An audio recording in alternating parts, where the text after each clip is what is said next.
Hello and welcome to our exciting interview series spotlighting our soon-to-be certified executive wellness coaches from our upcoming executive wellness coach course that starts September 23rd, 2024. Now, these talented individuals that you will be seeing through this series are about to embark on a transformative journey to hone their skills and expertise in empowering leaders from, senior level roles to high potentials to help optimize their well-being and performance, and of course, to help cultivate healthy work cultures.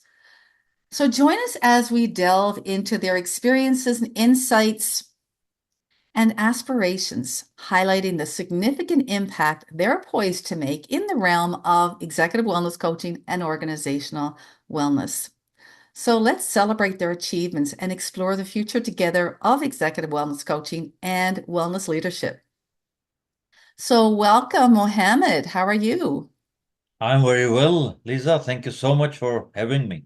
Let's just jump right in now. And thank you for joining me today. So, what do you perceive as some of the essential wellness and performance needs and challenges of leaders today, from frontline managers to maybe senior level executives?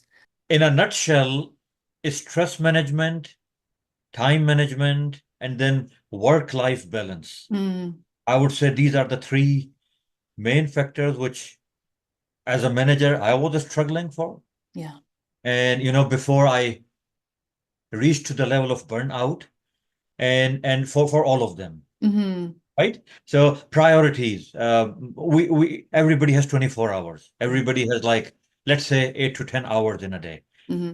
How to balance out those 24 hours? You have to sleep, you Mm, have to eat, and you have to relax. Plus, you have to be focused with either alone in your own cubicle or surrounded by people who are continuously knocking yeah. on your doors.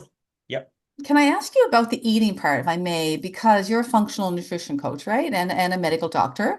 Right. And I'd love to tap into that. And in terms of the nutrition, right? As a holistic nutritionist myself, I'm a big, obviously, a believer in what we put in our bodies and the type of food, how we eat, fuels our bodies to do the work that you're talking about, and also to help mitigate, the stressors that we are encountering, right? So, what would you say to that, in terms of nutrition and how that aligns with supporting our time management, potential burnout, and just the ability and resilience to get through the day?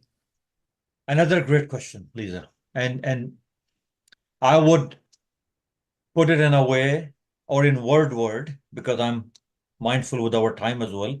If we, or everybody can practice mindful eating, Mm.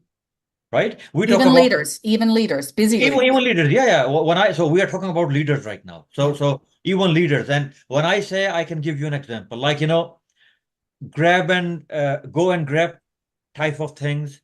I remember, it just struck my mind in my very early days when we didn't have those smart TVs or devices. TV, like, the big screen TV, it was something new back Yeah. in my childhood. I remember those days. My dad, my mom, they were not holistic health practitioners. They were like common people back then, but they were educated. They had this wisdom. He asked me never to eat and watch TV. Mm. You know what I mean? So, Uh-huh. and his idea was that your mind, or you are not, basically, you are not mindful. He never used that word mindful, but he said that you are distracting by watching the TV and then eating. Yeah. So, see, so it just came to my mind. Yeah. So, Because we do, I just did an interview with another coach coming in our course, a co-facilitator of the course. And, we talked about the gut-brain connection, right? Which I know you know intimately as a 100%. doctor and a functional coach. And, and how, our bodies are so well, harmonized, and yet it doesn't take much to throw a kink in it, right? So if we're not really present into the mindfulness, so let's just say we're watching something distressing or we read a distressing email, our blood, and it just gets kind of a little kilter because it goes to the sympathetic nervous system, which is trying to calm us down. And that Absolutely. detracts in from the digestive processing, right? And so this is all part and parcel of the mindful eating. Anything you want to comment on that? Absolutely, yes. First, whatever you have said, I totally endorse that Yeah. as a practitioner, as a coach. And then again, look at the example of when we go and watch movies, right? Well, I don't go nowadays a lot, but remember those days or what our youngsters they do, even adults, like popcorns, every All kind the of unhealthy things. unhealthy stuff, and then watching the movie, as you said, in a rush of kind of adrenaline or emotions, and then just, like And wonder why we eating have a bellyache at the end of by it. leg end of it, right? Here you go. Here you go. And why do we have those?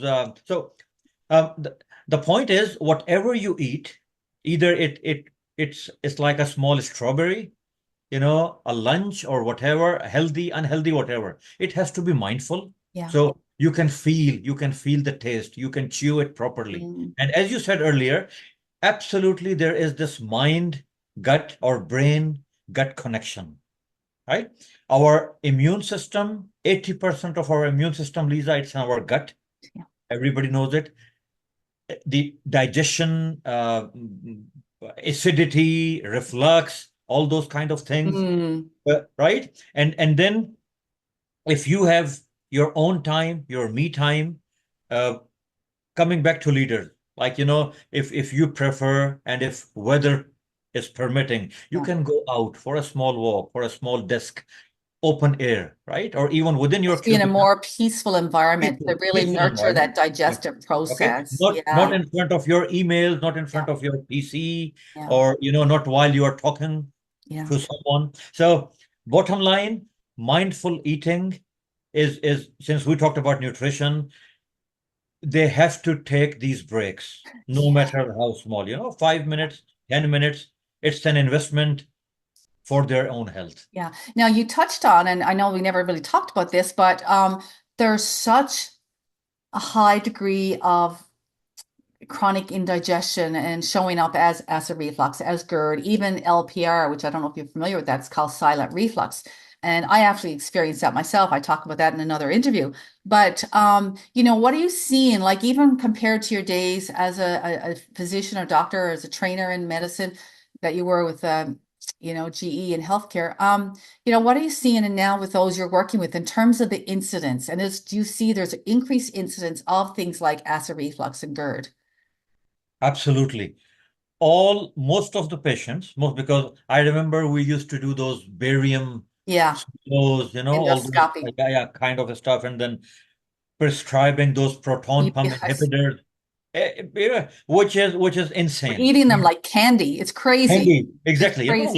Yeah, all those over the counter stuff Yeah. for heartburn. Now, one thing which is common with all these individuals, I'm not even saying them patients, individuals, um, disturbed or lack of sleep, Mm, number one. mm-hmm. Poor dietary or eatery habits like eating late nights Yeah.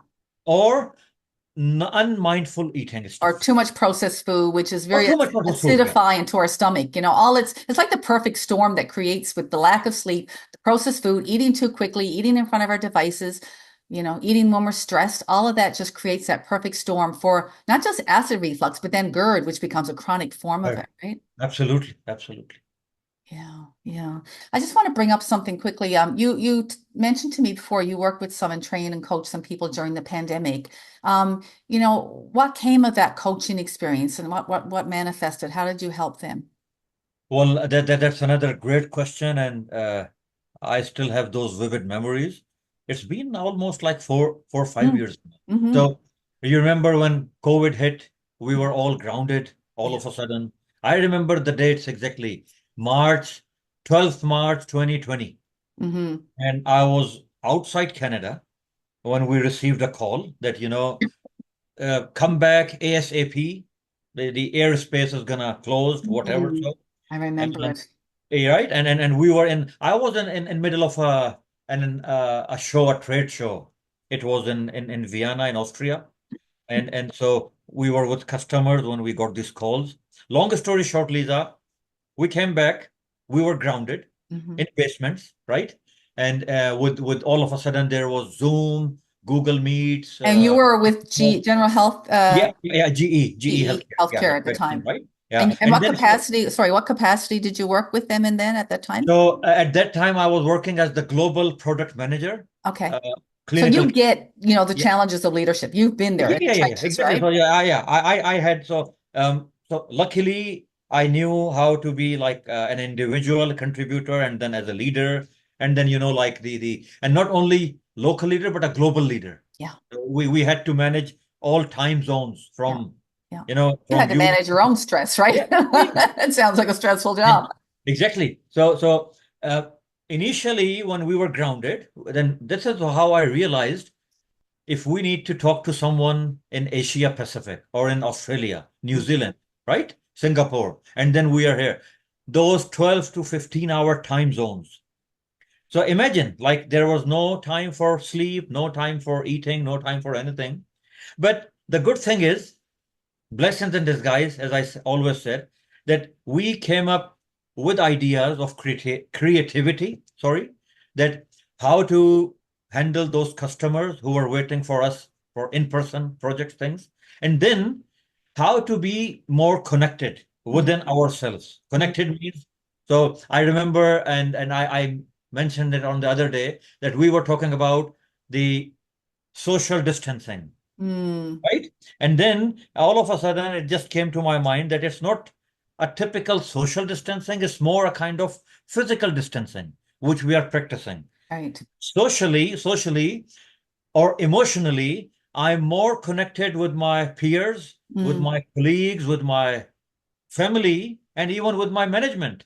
Right. You know, like back then, back in the normal days, I was not able to talk to my boss every other day. Right. But now we are meeting online on Zoom Yeah. every week or So maybe were twice. you in any kind of a coaching role or background at that time?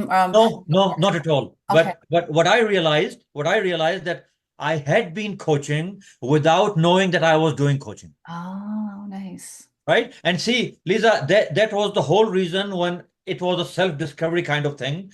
When I realized that I should focus more on coaching than the typical project management or typical, the corporate kind of thing. Right. And then did you start involving that in your functional role as a leader? Absolutely, Mhm. absolutely. And I remember even in the earlier days, my colleagues, like friends, family colleagues, they used to come to me Mm. and not as a product manager, not as a corporate guy, Mm. right? But they used to come to me as a listener, Right. as a clinician, because I'm just sharing it with you Yeah. out of the, for the listeners as well, that they used to find uh, peace. They used to find, or they used to say they were listened by someone empathetically, Yeah. right? And then uh, we You know call how. yourself the listening doctor. I think that's what you told Yeah, me. yeah, So, exactly. Yeah.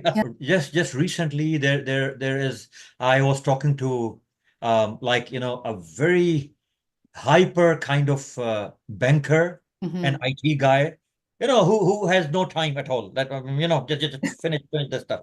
Yeah. So first of all, I brought him uh, to the grounding in a way that relaxed him, in a way that ground yourself, and Yeah. then I would ask you a couple of questions, and then I would stop, and then you talk. Hmm. So in that way, we asked the right questions, and those questions they were all about why. They Yeah. were all about values. They were all about, it was not about what, it was Yeah. more about how and why, Yeah. right? Which starts this kind of internal dialogue with them. Yeah. And a lot of really coaching helps people go inward, right? And gets become more introspective, which how many of us in this treadmill of life even take time, right? To go Absolutely. inward. And that's the beauty about coaching, right? Especially with That's the leadership. beauty of coaching. And I remember, the nice words of Dr. Michael Arlowski. He used to say that it's like dancing with each other. So we as a coaches, we as educators, whatever you can call it, we are here to help you. Yeah. We are your cheerleaders. We are here, to guide you, Yeah. but you have to walk. Yeah. Absolutely. Well, this has been wonderful, Mabu. Um, So as we wrap up this introductory interview, and again, thank you, Mahbub. You're going to be a soon to be certified executive wellness coach. And so, anyone listening, especially if you're a leader or employers, we encourage you to, stay connected with his progress and, valuable contributions and follow him maybe on LinkedIn. And, I can see you have a very client-centric approach, and that's going to go a long way in helping to nurture leaders' development while, of course, fostering a culture of wellness and high performance for their organization, right? And so you can certainly, I encourage you to reach out and leverage his expertise and all the expertise of our certified executive wellness coaches. Our mission is to uplift our leaders, to empower our employees, of course, to, reach their full potential in a healthy and productive way. So thank you for tuning in for another episode of our, profile series of our certified executive wellness coaches. Thank you again, and I really appreciate you taking the time today. Thank you, Lisa.